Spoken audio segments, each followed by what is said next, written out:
All right, today I am here at the Lamborghini Museum in Sant'Agata Bolognese. Absolutely incredible collection of cars they have here, many of which I have never seen before. I saw the Veneno hardtop at Pebble Beach, I believe 2 years ago, but I've never seen the Roadster. Absolutely stunning car. Here they have a Gallardo police car, only in Italy. One of my personal favorite cars, the Lamborghini Murcielago 670 SV. I think with the low production numbers that they have with this car, under 300 if I'm correct, they're still only about $400,000, and I believe this car soon will be well over $1 million collector's item. Absolutely incredible. And here, I've never seen this before, one of my favorite Lamborghinis of all time, the Sesto Elemento, which was based on the Gallardo but used extensive carbon fiber. It is so lightweight. Unfortunately, you can't drive it on the road though. It's track only. Otherwise,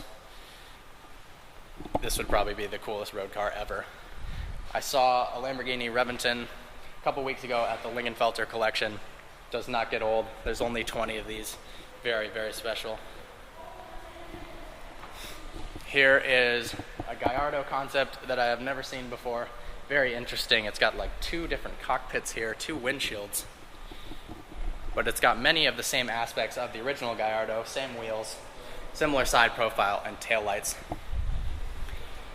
The original Miura was one of the most beautiful cars Lamborghini has ever created, and in 2006 they made a recreation, a more modern version. I really, really wish they had actually put this into production because I think it's one of the coolest cars they have ever made.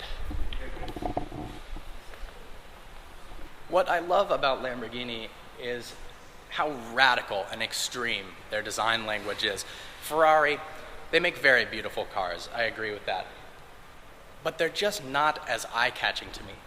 If something like this, of course there's not very many of these and they're extremely expensive, drove down the road, people would be running and jumping and screaming, chasing after the car. It looks like if a 10-year-old kid was really good at drawing and maybe CAD, could create his dream car as a child. And that's what Lamborghini has done. And that's why, at least right now in my life, I do prefer Lamborghini as a brand to Ferrari. Just wicked design. On the first floor of the museum, they have a lot of cars that are from the beginning. This is the first production Lamborghini ever made, the 350 GT. We've got some other all-time greats, one of my favorites, the Lamborghini Miura. Got a Miura SV, Diablo, Countach. Got the very, very unique SUV. I believe Eddie Van Halen, the lead guitar player of Van Halen, one of my favorite musicians, actually owns one of these.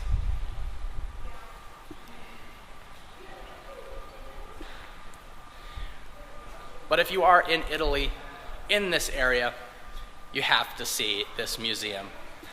If I had to choose one or the other, I'm a bit biased, but I would say that the Lamborghini Museum is a lot more impressive. They've got some cars that are more rare, that haven't been seen by the public. Unlike, yes, Ferrari had some fantastic cars. They had the LaFerrari, F40, F50, Enzo. But those are cars you can more readily see. Some of these are just exclusively available to be viewed here. It's very special. I just got done with an incredible factory tour where you got to see the Lamborghini Aventador start from literally nothing and become a full production road-ready vehicle. It was very cool to see, and you could really tell how exquisite the quality and the craftsmanship Lamborghinis really are. They had all these tools. They measured all the panel gaps to make sure they're the same, and so much of it was done by hand. I got to touch the leather before it was applied to the dash. It's some of the most exquisite leather I've ever seen. Just really, really exciting. And right now, I'm going to go test drive a Lamborghini Huracan, so that's going to be incredibly exciting. Here on the back roads of Sant'Agata Bolognese, I love how the other drivers on the road are going way above the speed limit. In America, I'm often doing reviews, driving sports cars on nice twisty roads and held up by people driving really slowly. But here I've noticed, because I have to drive slower in order to communicate with you guys, people have been passing me. I've been going well above the speed limit, and I've been passed by Peugeots and Renaults. It's just, it's such a cool experience. People here are so much more into driving spiritedly than the States. It's wonderful.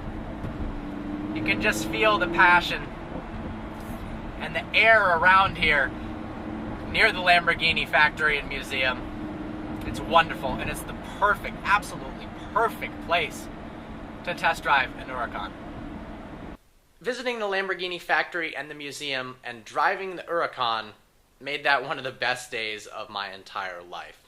And both, while very different, exceeded my expectations in pretty much every way. The museum had a collection of cars that I've never seen before, and it wasn't nearly as crowded as the Ferrari museums, so you could walk around almost alone with the vehicles, which is really special. The factory, getting to see how Lamborghinis were made, unforgettable experience. And the Huracan, I had a lot of high hopes. There's a lot of praise on the internet and from auto journalists everywhere about how good the Huracan was, and I was not let down or disappointed in every way. The car was legitimately the best driving car that I've ever experienced. Now, there's a difference between how it drives and is it my favorite car I've ever driven. I haven't quite decided that yet, but you'll see the review. I made a full review on it, and hopefully I can edit it and post it for you guys in the near future, but absolutely incredible, from the sound to the handling to the interior, especially the last two. The handling and the interior are so far ahead of the previous generation, the Gallardo, that it was amazing. Well, I hope you enjoyed this video. Like always, please browse our channel and subscribe. If you could like us on Facebook.com/VehicleVirgins and follow us on Instagram, that would be fantastic. Look forward to seeing you next video.